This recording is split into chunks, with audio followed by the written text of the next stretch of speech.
džapa. Jednom kad je osoba predana mentalnom ponavljanju danog pjevanja ili recitiranja džape, automatski ide u džapu kad god je slobodan. Kao što voda koja se otapa sa planine stvara nove gudure, kreiran je novi put naprijed kojim ponavljanjem prolazi. Tako džapa postaje način da se održava smisleno zauzeto. To je bitno. Smisleno zauzeto. Biti svjestan tišine. Džapa je alat koji vam omogućuje da negirate ili da se odreknete bilo koje ometajuće ili neprikladne misli, mijenjajući ih sa izabranim pjevanjem. Daje vam priliku da eliminirate lančano razmišljanje i da postanete svjesni intervala tišine između misli. Zato se odnosim prema džapi kao prema disciplini. Nastavljajući sa učenjem, shvaćate tišinu kao nešto prirodno. Također razvijate sposobnost da otkinete u njenom pupoljku bilo koju misao koju ne marite imati. Stoga, u svim ovim načinima džapa je od pomoći u stjecanju majstorstva nad svojim umom. Postajete majstori nad svojim umom, znači možete raditi s njim šta želite, a ne da on radi samo šta on želi. Da vas vodi kako hoće u kom smjeru. Da kažemo nešto o zvuku kao tehnici.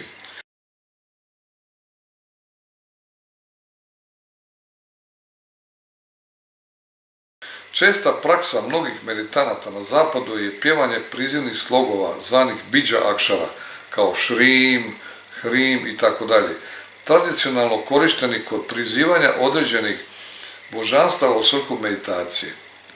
Kad se ovi zvuci ili jednosložne riječi kao ram i šjam pjevaju, će prirodno imati određenu okupiranost.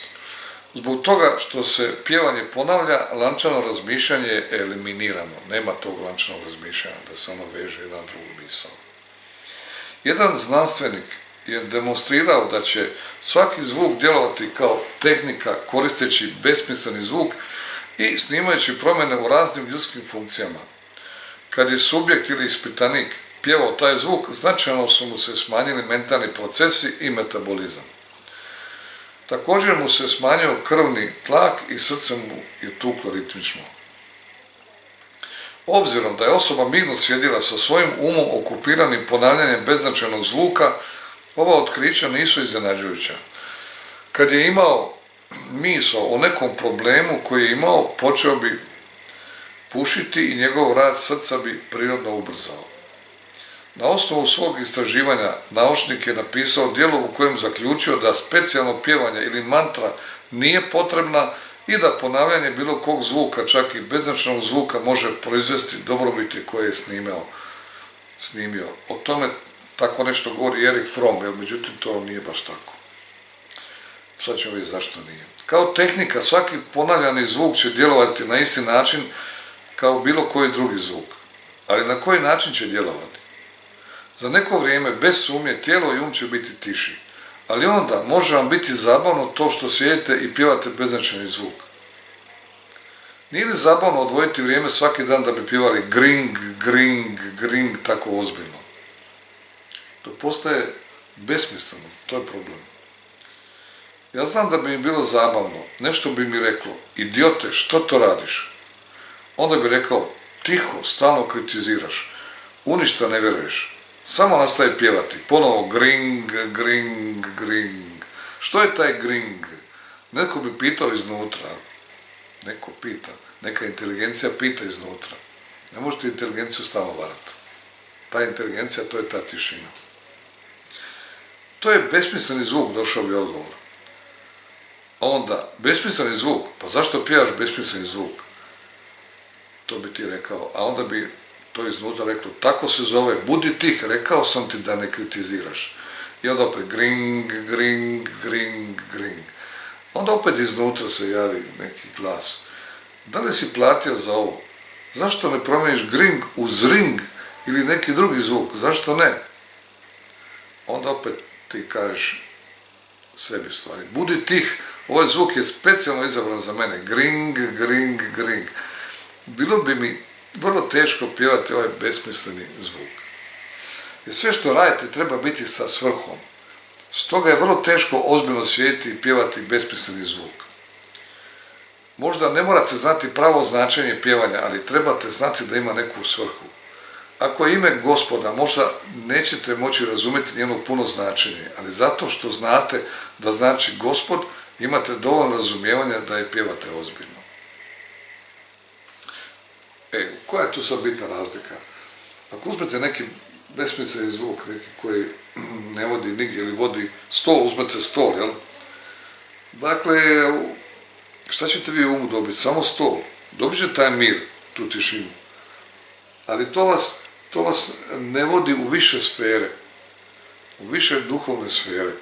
Ako uzmete neki zvuk, neku mantru koja je povezana sa višim duhovnim sferama, gdje borave ti duhovni entiteti, misli se na božanstvo, pozitivna Božica, onda se vi penjete prema gore i otvarate svoje kanale i se širi, ulazi u to polje svijesti. Dakle, ovdje u ovom prvom slučaju će se smiriti, ali ostaće opet na nivou zemlje, na nivou zemaljskog razmišljanja, neće se pomakati nešto specijalno gore prema višim sferama, prema višim lokama. Gayatri mantra. U Indiji je prilično često da se dijete inicira u Gayatri mantru. Osoba koja je njega inicirala sami u Gayatri, nije ga naučila njeno potpuno značenje. Samo je rekao da je to molitva kojom se od Gospoda traži za bistri um, iako je ponavlja na taj način, imat ću bistar um. Gayatri je sanskritska molitva Gospodu Suri ili suncu, koji predstavlja sveznajućeg Gospoda koji čini vaš um briljantnim. To je ta mantra za sunce u stvari. To je ono što mi je rečeno. Iako mi nije dano njeno puno značenje, ona je bila smislena za mene jer je bila molitva. Naravno, kasnije stekao sam razumijevanje njenog značenja. Na ovaj način, ova mantra i druge služe kao tehnika, omogućuju mladom djetetu da nauči kako koristiti njegov ili njen um. Djeluje, jer kad dijete pjeva mantru, može u početku lutati. Dijete onda usmjerava natrag na pjevanje, to jest na mantru, tako uči kako koristiti svoj um. Znači, ovo nije programiranje uma, da se ne bi krivo razumjeli, ovo je reprogramiranje uma. Programiranje uma kada stalno ponavljate misli, skačete jednu na drugu i tako dalje. Tako programirate svoj um da vam on zatvara kanal za svijest. I to je to programiranje da uvijek besmisleno tumarate, idete ovamo tamo, vrtite stalno u krugu svojih praktički maltene istih misli svakog dana. Mislite o ovome, onome, treba na posao raditi, šta ću pojesti, šta ću i tako dalje, svađa se s nekim ili priča ko zna kakve stvari i tako dalje. Ostajete uvijek tu na nivou zemlje. Zemlja se još uvijek drži čvrsto vezana sa svojom gravitacijom, sa svojom energijom. Nikad ne možete ići gore prema višim nivoima ili prema transcendentalnoj svijesti. Stoga, u mladim godinama dijete dobiva uvid u njegov ili njen što nije uobičajena stvar. Znati kako funkcionira je veliki blagoslov. Čak i ako ne razumijemo Gayatri ili bilo koju drugu mantru potpuno, još uvijek znamo da je to molitva do čijeg značenja možemo doći razumjeti. Ali ta mantra ona nam se sama otkriva vremenom. Ona je to znanje u sebi. Ponavljanje te mantre mi kopamo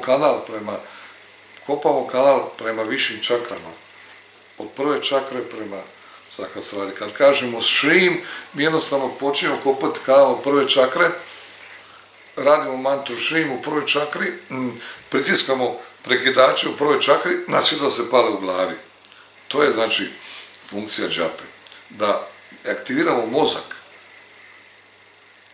mozak, ali taj Šrim, on ima svjetlo u mozgu. A stol možda ima svjetlo u prvoj čakri i to je sve. Može do tu i ne dalje. Da kažemo nešto o besmislenom pjevanju. Ako se pjeva zvuk koji nema značenja, može poslužiti kao tehnika i u tu svrhu, spomenuo sam, izgleda kao da će svako pjevanje djelovati. Ali svi zvuci koje ponavljate neće djelovati jer ne možete dati značenje pjevanju koje je beznačajno. I stoga ne možete biti ozbiljni oko toga. Zamislite ipak da pjevate riječ koja ima značenje kao mrkva, mrkva, mrkva, mrkva, mrkva ili tikvica, tikvica, tikvica. Imamo razne riječi sa značenjem, čak i riječ kolač, kolač, kolač, zašto ne? Svaka riječ sa značenjem je definitivno korak naprijed od beznačajne riječi, ali još je nešto potrebno da djeluje kao džapa. Beznačajna riječ neće ništa donijeti u vaš um i riječ sa značenjem će uzrokovati da vaš um bude pun mrkava, tikvica, kolača ili čega li već. Stoga nijedna od ovih vrsta riječi neće djelovati.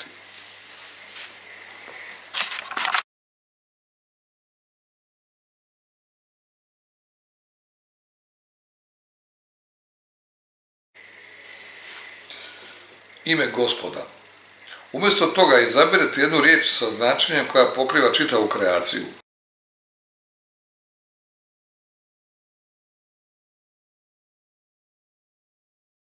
Riječ koja nije jedna od mnogo objekata na svijetu. Beznačajni zvuk ne predstavlja bilo koju stvar, dok zvuk sa značenjem uključuje sve ne predstavljajući niti jedan pojedini objekat. Obzirom da su svi objekti uključeni u oblik Gospoda, ništa nije izostavljeno ponavljajući ime Gospoda. Znači mi jednostavno sve misli usmjerimo na samo jednu misao, a to je na Gospodu. Na ovaj način pjevanje sa značenjem postaje sveobuhvatno. Sve riječi su uključene u jednu biranu riječ, jer Gospod daje sve riječi, iz njega izvedu sve riječi. Iz tog bindua, znači iz te točke raspršavanja svemira ili velikog Big Banga, izviru sve moguće misli i sve moguće riječi.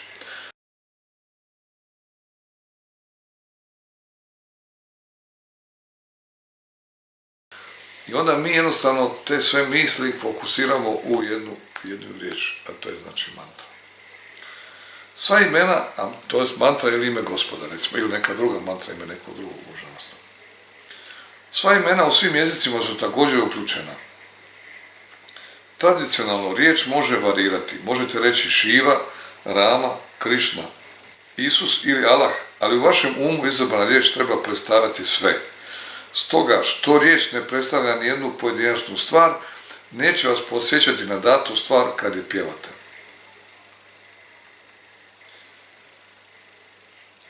Tradicionalno dana mantra. Također povezani ste sa Gospodom čije ime ponavljate. Kao predanik vi ste povezani. Veza između predanika i samog oltara vaše predanosti. Pojedinac prepoznaje Gospoda u datom imenu ili prepoznavajući Gospoda dano mu je ime. To ime može biti dano tradicionalno ili obrazovanjem. Ako je dano tradicionalno, riječ i Gospod su već premošteni u vašoj psihi. Ovaj most je blagoslov jer se riječ odmah pojavljuje u vašem umu kao Gospod. Bilo tradicionalno ili obrazovanjem, riječ i njeno značenje moraju postati povezani u vašem umu. To vas mora voditi prema Gospodu. To je mantra. Mantra je onaj zvuk koji vas vodi prema Gospodu ili prema nekom božanstvu. A to božanstvo je u beskonačnoj svijesti. Ono je beskonačna svijest. Zbog toga nam je to potrebno. Da bi našu svijest individualnu mogli pretočiti u beskonačnu svijest. Da bi mogli otvoriti je da postane beskonačna svijest. I da bi se oslobodili te naše individue, to naše uma koji nas stalno zarobljava. Sa tom odvojenošću od te beskonačne svijesti do svemira.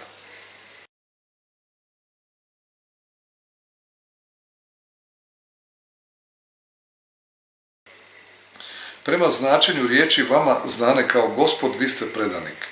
Predanik je fundamentalna osoba koja poprima razne relativne uloge kao oca, majke, žene, muža, brata i sestre. Ako ste individua, prvo ste u odnosu sa ukupnim i tek poslije ste u odnosu individualno. Znači, ja sam povezan sa ukupnim. Individualnost je jedino moguća kada ja izvučem sebe kao jedinku iz ukupnog. Onaj koji se identificira sa datim tijelo um, osjećaj kompleksom ili spojem je individua. Individua je prirodno vezana sa ukupnim, jer samo iz tog ukupnog on ili ona je izvučen kao entitet. Kao što stablo ima individualnost izvučenu iz ukupnog, to je šume. Šuma uključuje drvo, ali drvo ne uključuje šumu. Na ovaj način postoji individua i njegov ili njen Gospod je ukupno. Gospod je biće i ja sam biće. Gospod me je pogledao kao sveznajući, svemoćni i sveprisutan. A to je taj Brahma sveznajući, sveprisutan Višnu i svemoćni Šiva. Stoga kao individua moj odnos sa ukupnim je fundamentalan, ukupno je osnova individue. Ovo individualni entitet također je vezan, ali relativno sa svim drugim individuama sa kojima on ili ona dolaze u kontakt, a to su roditelji, tetke, ujaci, muž, žena, djeca, susjedi, prijatelji. I tko je osoba koja je povezana? Osoba je fundamentalno, znači u osnovi predanik, i taj predanik je povezan sa drugom osobom poprimajući uloge sina ili ćerke, sestre ili brata, nećakinje ili nećaka roditelja i tako dalje. Stoga pojedinac postaje predanik sin ili kćer predanik žena ili muž, predanik majka ili otac, predanik prijatelj, predanik zaposlenik ili poslodavac, predanik mislilac, predanik vidovnjak i tako dalje. Svako od njih u stvari postaje predanik. Prizivanje predanika. Predanik ili obožavatelj onda postane fundamentalno. Predanik je taj koji se priziva kad netko ponavlja ime Gospoda. Ime nije razdvojeno od značenja. Kad se riječ ponavlja, značenje prirodno zazvoni. Jednom kada znate značenje bilo koje riječi, ne možete ga razdvojiti od riječi. Na primjer, pokušajte ponavljati riječ automobil bez razmišljanja o automobilu. Nemoguće je. Riječ i njeno značenje su nerazdvojivi. Zato što sam ja u ovom obliku povezan sa značenjem Gospoda ukupnog, ja prirodno ne pjevam kao muž ili žena, strina ili stric, rođak, sin ili ćerka. Stoga ja sam slobodan od odvlačenja ovih relativnih uloga. Pjevanja i mantre. Postoje riječi koje se nekad pjevaju, a da uopće nisu mantre, kao Shivoham. Shivoham ili Soham. Soham, na primjer. Soham znači ja sam on. On se odnosi na Gospoda. Nigdje u spisima ne kaže da je Soham mantra. Soham je činjenica. To je rečenica koju treba razumjeti. Ona znači tatva masi ili ti si to. Ako si ti Gospod ili Gospod je ti, mora postojati neka razlika. Jer su razlike očite tebi, ne trebaš ih dalje istraživati. Ne, različitost je ono što treba znati i to je tema cijelog učenja Vedante. Stoga rečenice koje su izjave, činjenice nisu mantre. Znači, Soham nije mantra, je to činjenica da je on Gospod.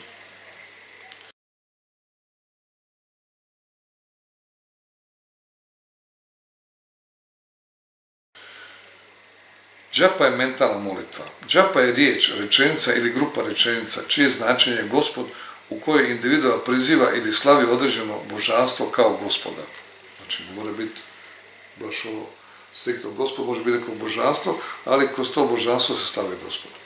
Nije ne beznačajni zvuk, niti predstavlja određeni objekat kao tikvicu. Njeno značenje je Gospod kroz koju ga predanik priziva.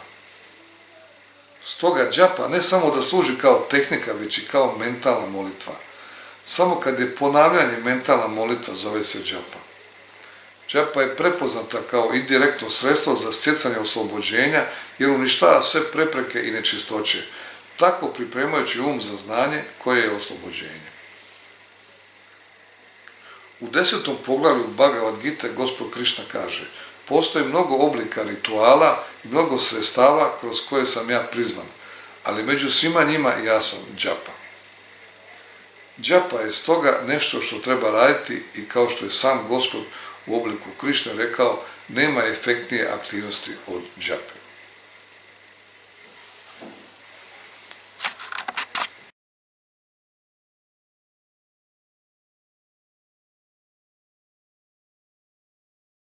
Jer vi kad radite homu ili jagju, znači žrtvenicu, palite vatru, ljevate gi i tako dalje, vi i tu isto govorite džapu. Znači vi radite i paljenje vatre i sipanje gija ili nekih drugih stvari riže i cvijeća, ali uz to uvijek je džapa, uvijek to radite sa džapom, nikad sa mantrom, znači nikad ne radite to samo da radite to, nego uvijek povezano s tim. Ako radite tarpanu, znači poljevanje Ganeše ili nešto drugo, pranje i tako dalje, Opet to radite sa mantrom, to je sa džapom. Šta god radite, radite sa džapom. Tako da je džapa esencija, suština duhovnosti. Šta je mantra? Mantra je zvuk koji je izašao iz te matrice svemira.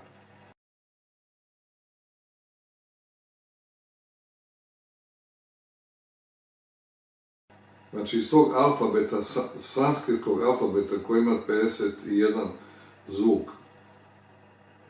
Ti viši koji vide tu stvarnost, ti prosvjetljena bića koji se voze u koči s Bogom, jel?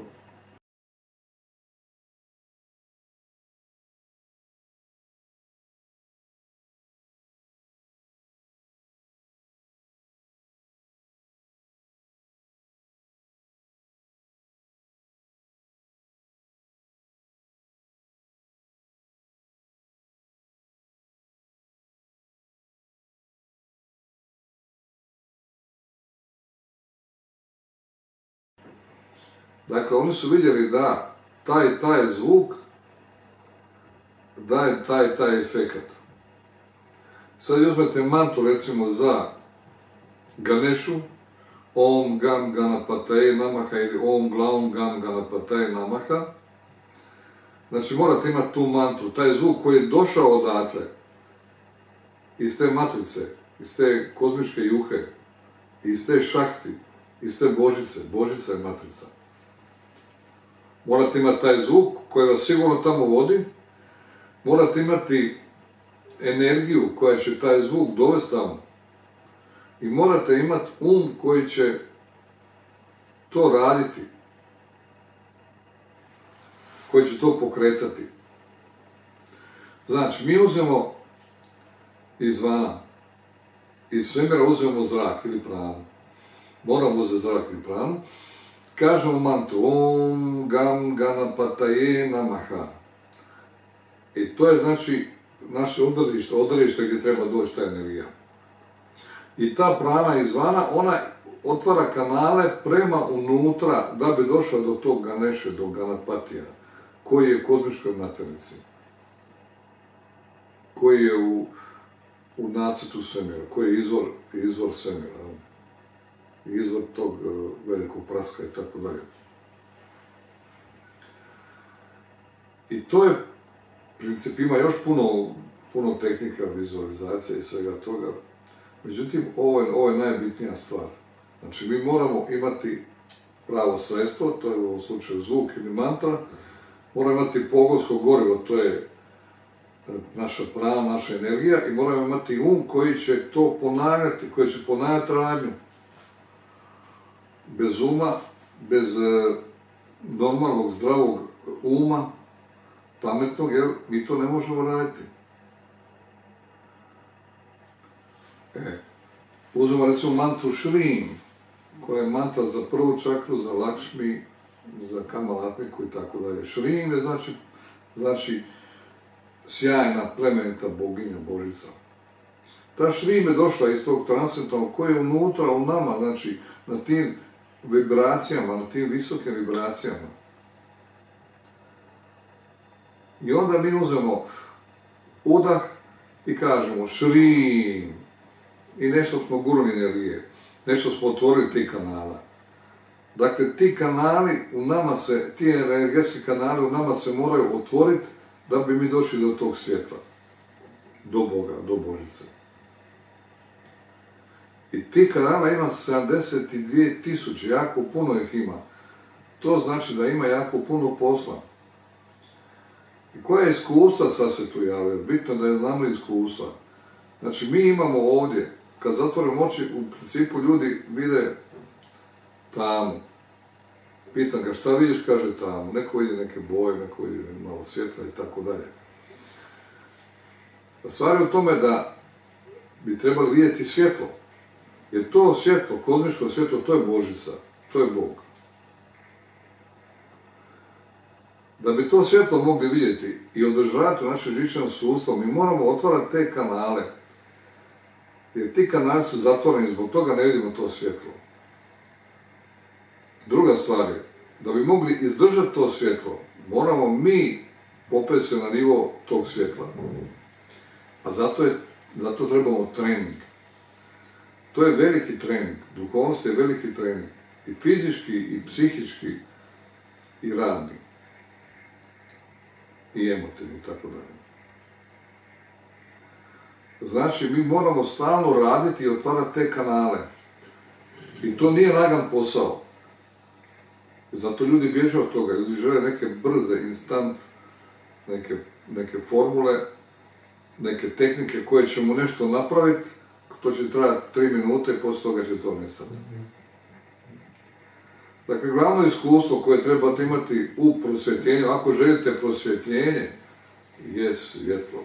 Ja to cijelo vrijeme govorim. Ljudi mene stalno pitaju, pa jesi imao ova iskustva, jesi imao ovakva iskustva i tako dalje.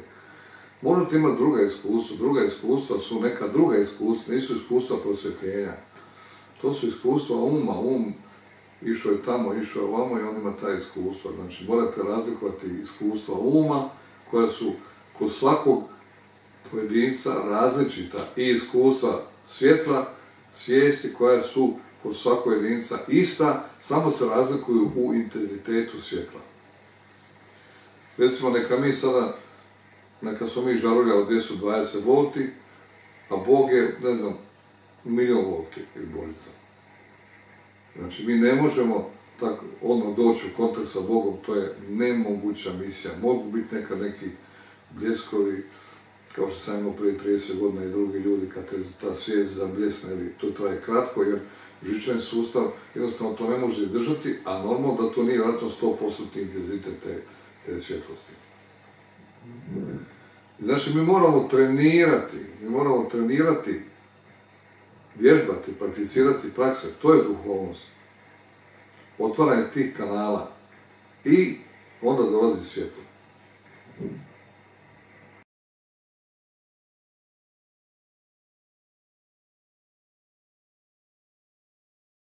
Ljudi meditiraju po 20-30 godina, nemaju svjetlo. Nije to baš tako jednostavno. Zato što još nije došlo vrijeme valjda za to. Imaju možda nešto malo ili možda to ne znaju prepoznati. Jer treba pijati nekoga ko to razumije, ko je to prošao. Zašto taj ljudski rod je toliko glup, toliko lijen, jednostavno, toliko voli te iluzije, toliko voli te laži? Voli samo priče neke. Priče, što god bolje pričaš, to imaš više sljedbenika. Zbog toga što je taj lažov. Je najveći lažov u svemiru. I on voli laži. Lažov voli laži. Međutim, svijest ne voli laži. Ali da.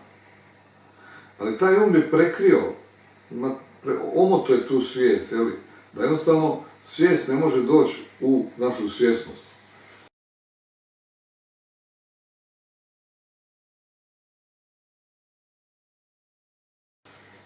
I zato smo mi podložni svim tim lažima. Zato ljudi vole laži.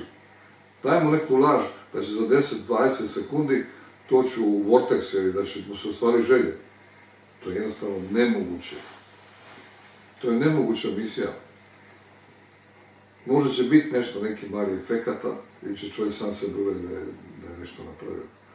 A to su laži koje voli. Što kraće, što brže, što manje. Što manje truda, rada i tako dalje.